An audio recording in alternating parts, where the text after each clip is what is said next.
மது ஒழிப்பு மாநாடு மற்றும் போராட்டம் யார் நடத்தினாலும் அதனை பாமக ஆதரிக்கும் என அக்கட்சியின் தலைவர் அன்புமணி ராமதாஸ் தெரிவித்துள்ளார்.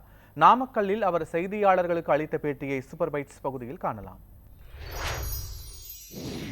எங்களுக்கு யாரும் எந்த அழைப்பு விடுக்கணும்னு அவசியம் கிடையாது.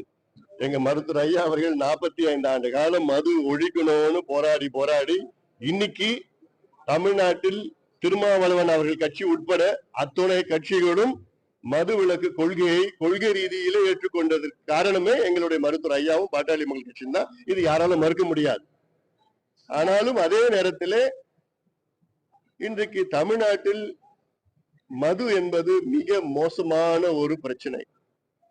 அதாவது தமிழ்நாட்டில் உள்ள இளைஞர்கள் மது இல்லாத இருக்க முடியாத ஒரு சூழல் உருவாக்கியது இந்த திராவிட கட்சிகள் தான். தமிழ்நாட்டில் பல சமுதாயங்கள் இருக்கு.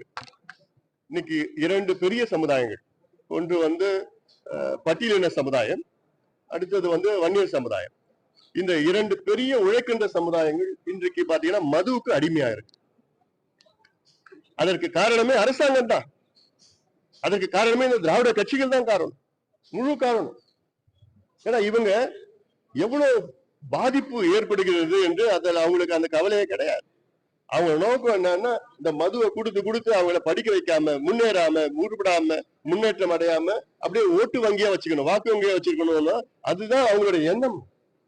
அதற்கு யார் வேணா போராடலாம், அது நாங்க வரவேற்போம். நாங்க அது ஜாதியோ கட்சியோ மதம் இனம் எல்லாம் அப்பாற்பட்டது. இந்த பிரச்சனை இது தமிழ்நாட்டு வளர்ச்சி பிரச்சனை இது.